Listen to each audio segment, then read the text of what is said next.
The Tom Woods Show, episode 2030. Prepare to set fire to the index card of allowable opinion.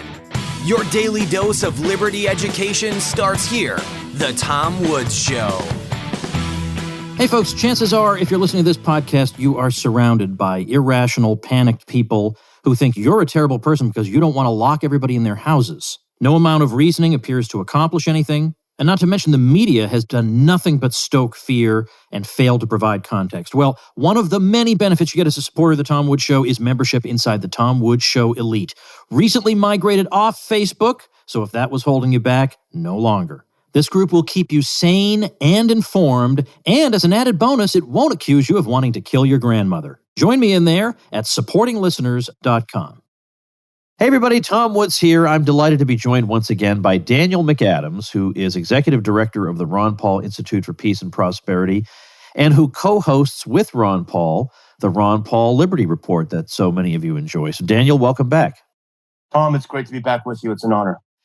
All right, let's talk here. First of all, let me just say about the Ron Paul Institute. You guys have done such great work, and in the midst of all the craziness, you've continued to hold conferences, and you stay in good, close touch with your members and supporters. You have a good, sizable social media following. So all in all, especially considering that the message you're promoting, is against the entire establishment. It's against Conservatism, Inc. It's against mainstream libertarianism. Of course, it's completely against leftism.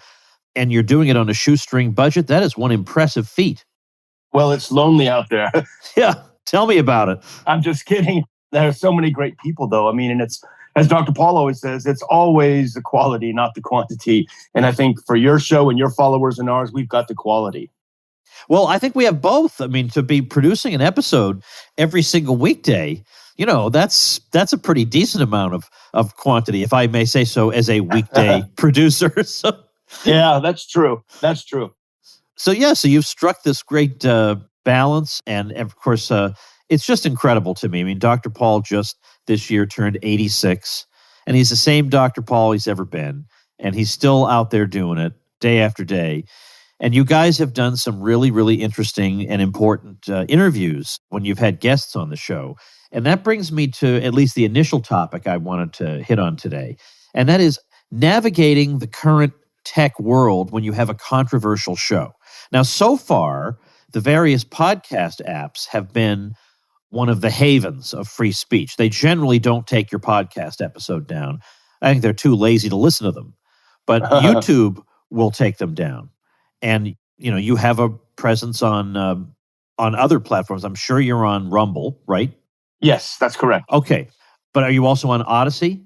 Yeah, we're on Odyssey and Rumble, YouTube, and the other mainstream ones. Okay, all right. So here's the thing. I mean, you want to tell the truth. You have a very sizable YouTube audience. How many subscribers last time you checked?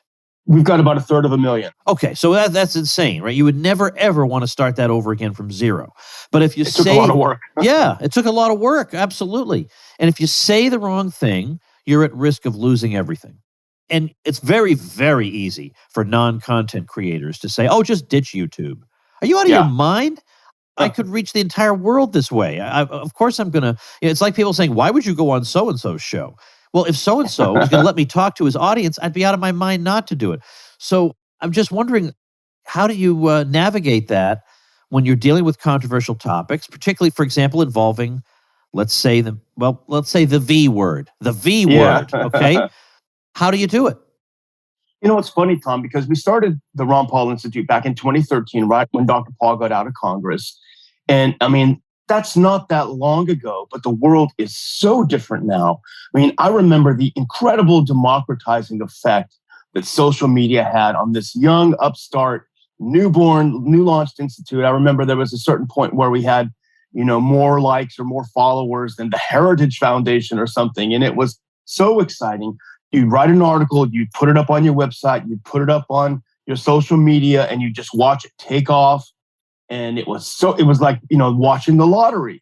And then, especially on Facebook, you take out a couple of ads, maybe, hey, this is going to be a good article. This is going to do well for us and have a lot of reach. Let's put a couple bucks into it and push it a little further. And that was great. And it started to feel a little bit like a ripoff because, hey, we got 200,000 followers and it's only reaching, 1,000 people. So it started to scratch your head. And then Facebook started saying, well, you can't take out ads unless we know who you are and you've got to give us all this information. And it started to be a little less fun and a little less fun and a little less exciting to the point where, basically, it becomes sort of psychologically damaging. It's depressing in a literal clinical sense to put so much effort into something knowing that as a whim, it can be disappeared, it can be erased. And never when we started this did I ever think anything like this would happen. I guess I'm just naive, Tom.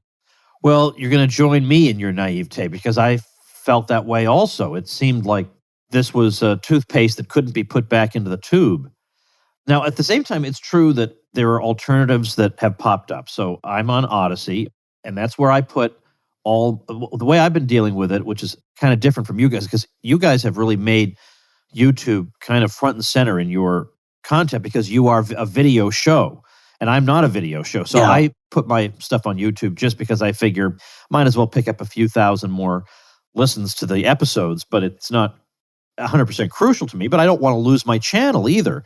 Yeah. So I've been on Odyssey. And so what I'll do is when there's an episode of this show, a handful of times there've been an episode where I just know they're going to take it down and they're going to give me a strike. I just don't put it on YouTube. I'll put it over there on Odyssey.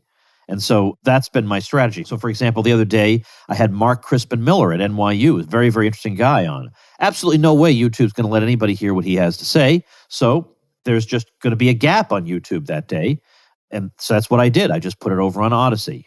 And I have a quick little redirect link, tomwoods.com/vid, V-I-D, gets you right over to my Odyssey page, and you'll see every single episode that I've ever created, including the ones I'm afraid to put up there. I think, here's one thing I've wondered, and I've kind of thought about this out loud.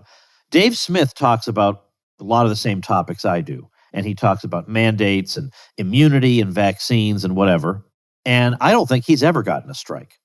Now, I have a feeling, and his YouTube videos are actual videos, so they get way, way more views than my show, which is just a still shot with the audio.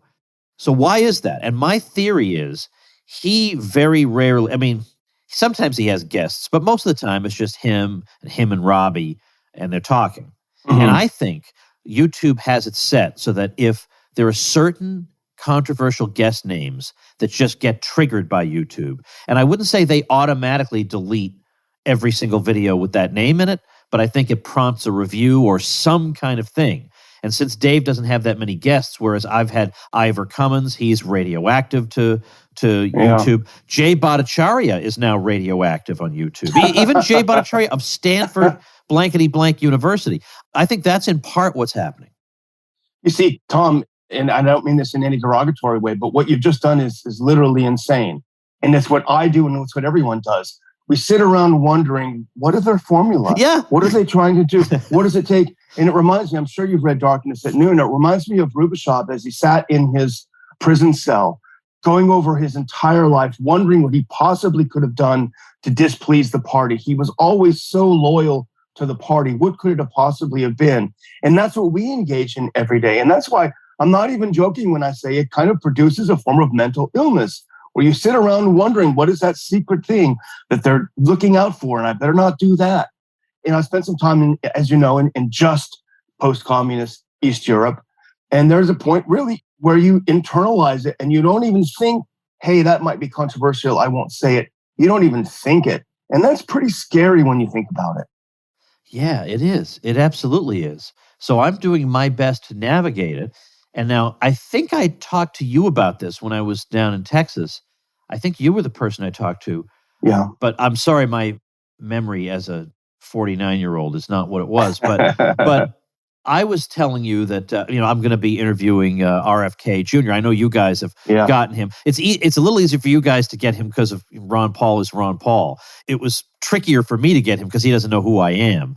But it turns out he and I have a couple of mutual friends, and one of them sent him an email saying, "Oh, listen to me. This is why you need to be on Woods' show." And then they just listed bang, bang, bang, bang, bang, and then he wrote back and said, "Okay." So I thought, all right, nice. But of course, this episode isn't going to go anywhere near YouTube. So my thought was, and then I think you were suggesting that I needed to look into this. My thought was I would make a video for that episode in which I would say, and it would say Tom Woods interviews RFK Jr., and it would be me saying, hey, everybody, welcome to the Tom Woods Show. I interviewed Robert F. Kennedy Jr. today, but since YouTube doesn't believe adults should be able to have conversations freely, I can't post it here.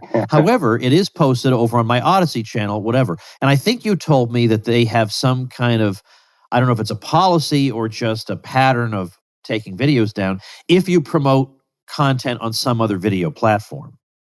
And I don't know that for sure. Someone told me that, so it's worth looking into. But, going back to your question, your original question, we did the same thing for the first time ever with our Washington conference, because I've been so happy to have the playlists on YouTube. It's so convenient for people who are used to going to see our show. And because, we had RFK speak, we had Thomas Massey, oh my gosh, right, speak, and Gerald Celente and Judge Napolitano. I thought there's no way this is radioactive. I'm going to go ahead and put it on Odyssey. The guys were very receptive to it over there. And I'm just not even going to go on Twitter. Because as you say, especially with RFK, because you brought it up, literally the day that YouTube banned RFK and shut down all of his channels, Twitter did the same. They all acted in unison. They pulled that one show from our archive at YouTube. They pulled the RFK show the same day. So it wasn't like all of a sudden they realized, no, they went back and they did a search. They went back through history. It really, at the risk of being cliche, it is Orwell. He had to go down the memory hole. No, sir, that episode never happened. That's crazy. That's unbelievable. And I really am curious about how Kennedy's thinking about this issue, because he does say in his book that his view is that these so-called public health regulatory bodies and institutions served a good purpose at one time, and then because of regulatory capture, they got corrupted, and it's a shame. And this is, and he's got his complaints about the market economy and this and that, but he also notices that practically everybody on the left who used to be his ally is not only on the other side, but vociferously on the other side, and has condemned and repudiated him and cheers his being censored everywhere. Yeah. Does that not give him pause that maybe in the same way that our friend Michael Rechtenwald at NYU, when he said one or two wrong things and he was treated like honestly, like he was radioactive. Even the most basic courtesies were no longer extended to him. That made him stop and think, there could be something in my ideology that produces this kind of outcome in people. It really made him do a real soul searching. I don't really see that with RFK, and I wonder why not. I've been curious to ask him. Yeah, it is. But, the thing is, as you were saying, he wasn't familiar with your work, but that's because he ran in much different circles. And there are some overlap in some of the things that he's done in the past and what you do. But he was in a different milieu than you were. And now all of a sudden, this whole thing has shaken everything up.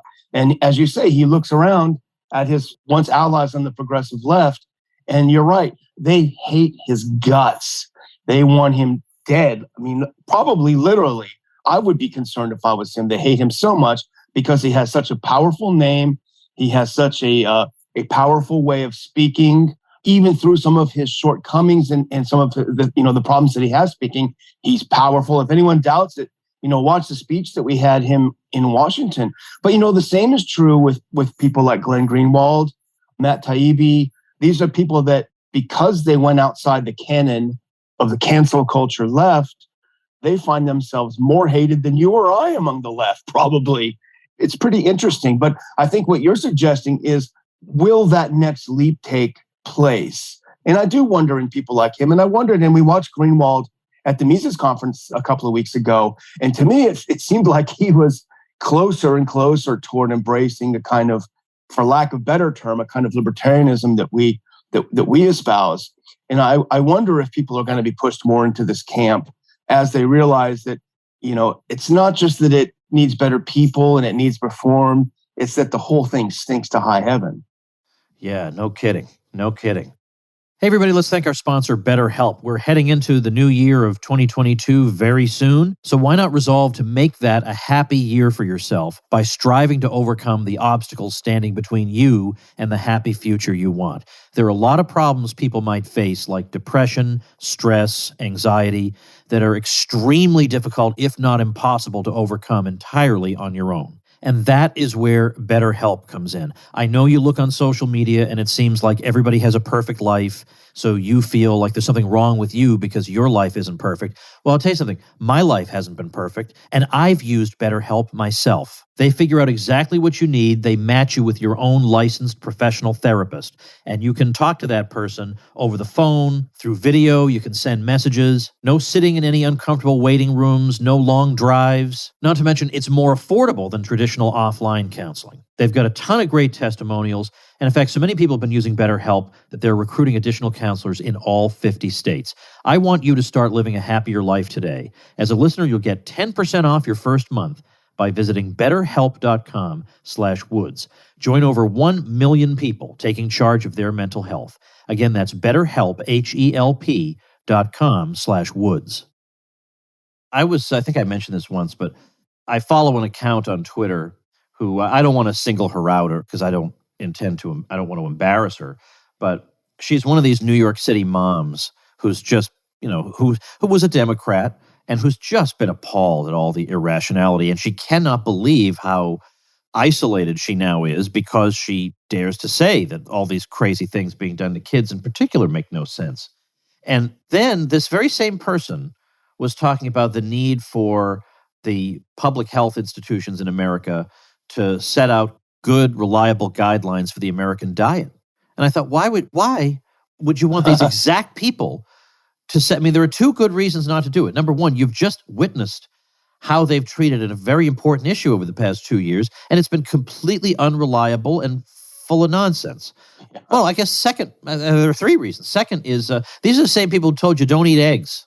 I mean, these people told you not to eat eggs. It's like they're trying to make you unhealthy, But the third thing is, look at the food pyramid that they recommended, where you were supposed to eat 11 servings of grain a day. So this, this makes cereal part of your healthy breakfast. And then we look around and everybody's 50 to 100 pounds overweight, and nobody wonders, well, maybe that was really bad advice.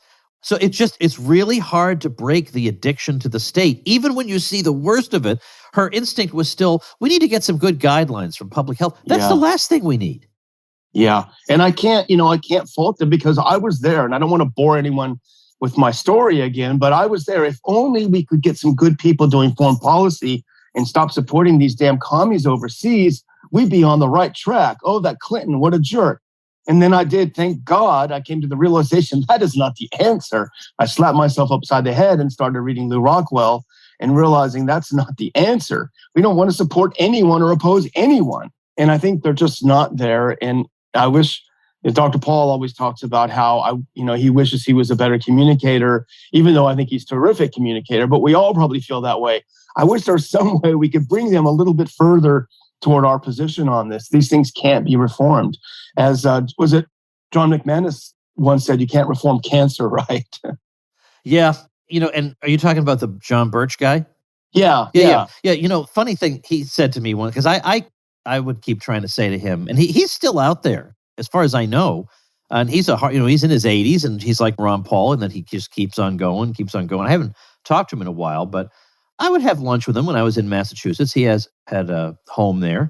And I would say, I think you guys are just going way too far on the conspiracy stuff. I mean, practically speaking, you're right on everything. I mean, the wars and the Federal Reserve, you're right on everything, and you're great on economics, but this, you guys go too far. And he said, all right, well, if it weren't sinister, what's going on inside the regime, if it weren't sinister, and if it was all just, they're just a bunch of dumb jokers who make mistakes, wouldn't they occasionally make a mistake in the right direction? Like, wouldn't they accidentally do the right thing? And yet they consistently, time after time, do the wrong and destructive thing. Now, if it was just stupidity, you would think it would be kind of random what they would wind up doing. Sometimes they do the right thing, sometimes they do the wrong thing. And I thought, well, okay, I'll hand it to you. That is hard to explain.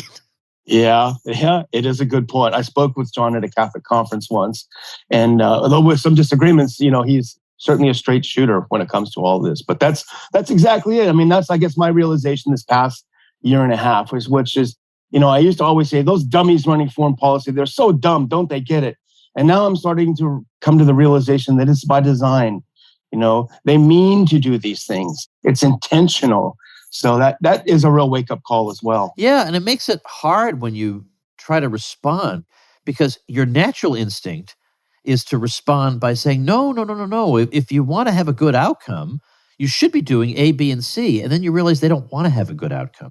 They want chaos. Yeah. That benefits them. What did 2020 do for viewership for you guys? The show did fairly well. I suspect, and again, here I am being Rubashov again. I mean, I suspect that they're throttling our show because we have a lot of subscribers. We talk about topics in the news, but we're always around 10 or 15,000 views within a 24-hour period, which is what we use to measure the progress.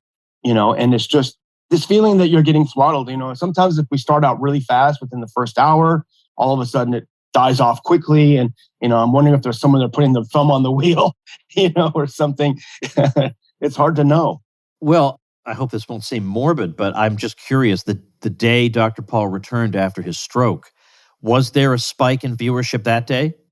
Oh, yeah, definitely. Definitely. And there's a spike when something big happens. And the show overall is growing. It's good, steady growth. And that's why as we started the show, it's hard to walk away from YouTube because we spent so much time and effort building that audience. But we've also come to the realization after a lot of soul searching that it probably is time to move on and think of an exit strategy.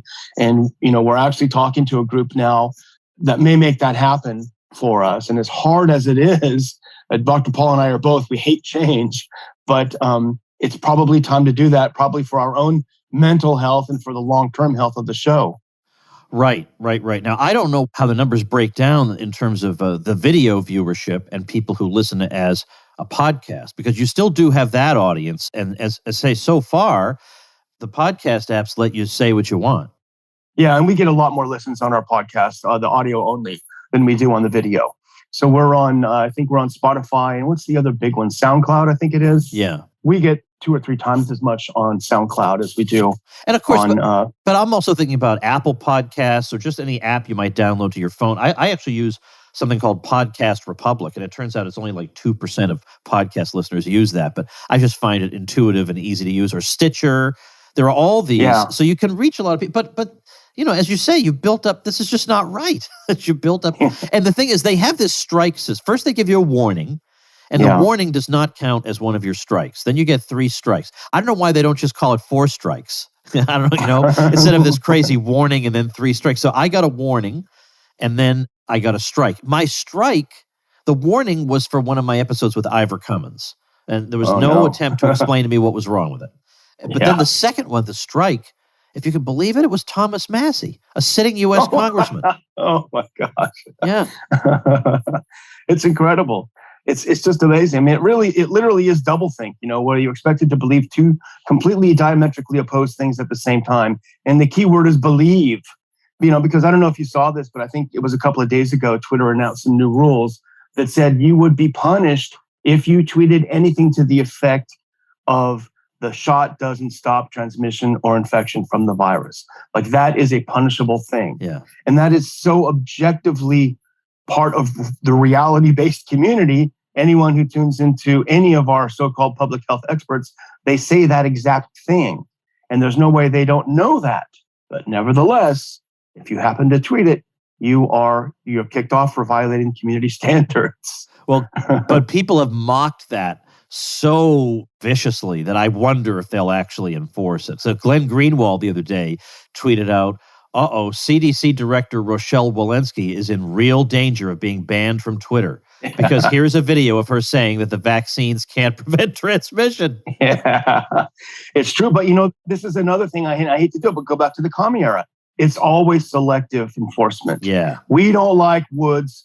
Woods is too effective. Woods has got a big audience. Yeah, there are a lot of other guys who said the same thing, but we got to get rid of this Woods guy. And that's what they'll do. I have a feeling, a funny feeling, Daniel, they would get rid of me before they would get rid of Walensky. That's just my feeling, my gauging the situation.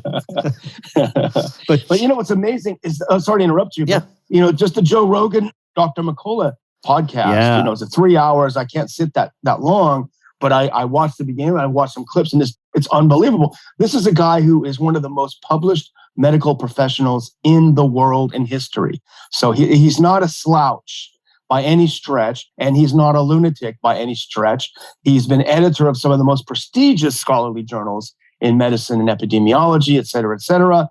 And here, Twitter was permanently banning people who put up parts of what he had to say with Joe Rogan. It's just, they don't even try to make sense anymore. I did notice that within 24 hours of that episode, listing as trending on Twitter was the name Peter McCullough, with tens of thousands of mentions. And I personally think that trending thing I don't think it's just an objective listing of what's most popular on Twitter. I'm just not buying that. Yeah. So he would have to have been mentioned like crazy to show up there. Yeah. It's like the New York Times bestseller list. It's not the book that sold the most. Yeah. And of course, why wouldn't you think it would be? In your speech. Yeah, I did. Yeah. It is very subjective. And so it's a miracle. It's a total miracle that the RFK book got on that list at all, given how subjective it is. When I spoke to the publisher, it was at number 7, but they were unhappy that it wasn't number 1 because they say, you actually can. There is a number based on how many times the book has been scanned that will tell you what the number 1 selling book is. And they say, we have it. We have the number 1 selling book. It's amazing. And we're number 7. Yeah. I did something that I rarely do, which is I pre-ordered it because I wanted it to really hit the ground running. And thankfully it did. I think enough people did that where it started off with a lot of sales in the first day. I mean, it's not a head scratcher. That's the sad part. It's not a head scratcher why they're suppressing the book.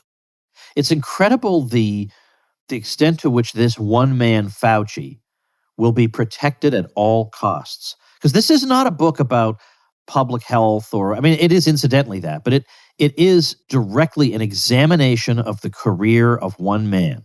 Now, of course, it covers a lot of material in doing so, but the response that, the blackouts, the bannings, it's not coming because they sat down, read the book, and assessed the evidence. It's because it's an attack on Fauci. Because Fauci is the science, remember, Daniel.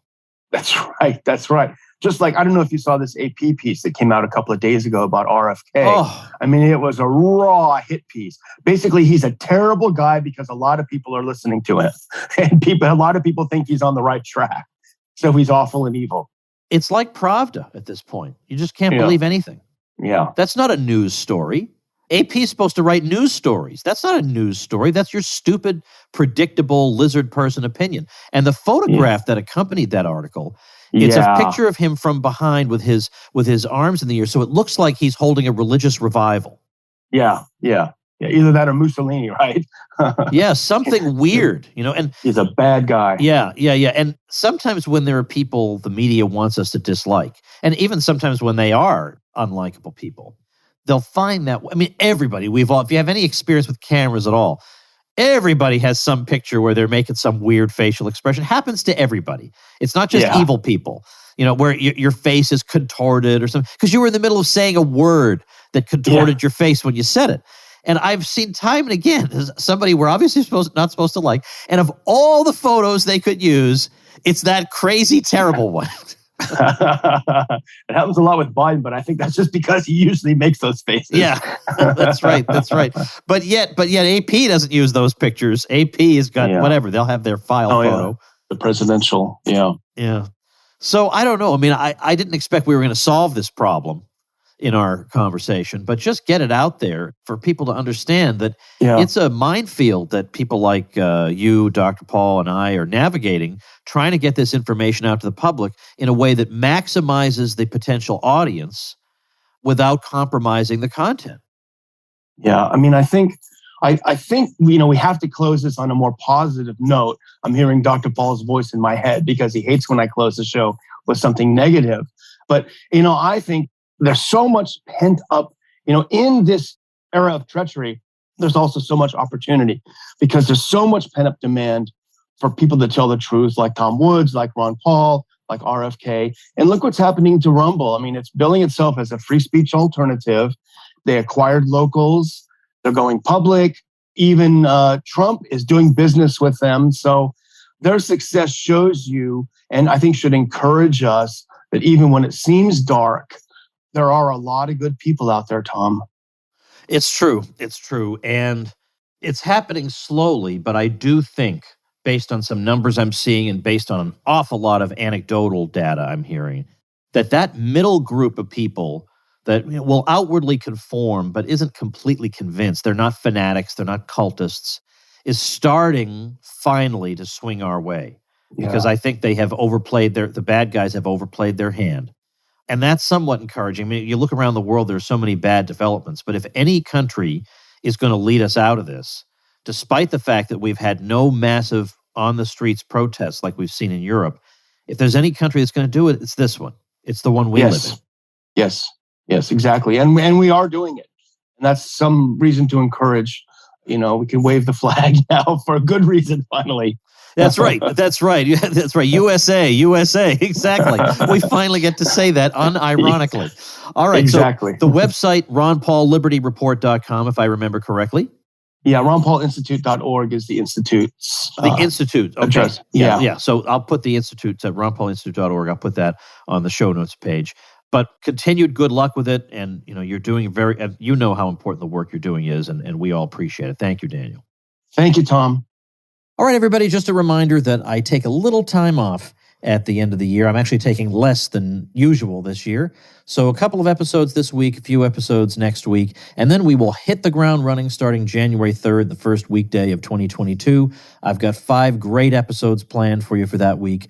So as we wrap up 2021, again, I'll say how much I appreciate everybody who's been listening, who's been supporting the show, spreading it around, letting people know about it, helping me publicize it, and just spreading the ideas that we're trying to spread under very, very challenging circumstances. I'm very, very grateful to all of you. So with that, I just want to remind you that if you missed episode 2029 with Mark Crispin Miller because I didn't put it on YouTube, well, then you missed out on something really, really great. So you can find that on my Odyssey channel, tomwoods.com/vid, or of course you can find it at tomwoods.com/2029. So enjoy that. I'll see you tomorrow. Become a smarter libertarian in just 30 minutes a day. Visit tomwoods.com to subscribe to the show for free, and we'll see you next time. Like the sound of The Tom Woods Show? My audio production is provided by Podsworth Media. Check them out at podsworth.com.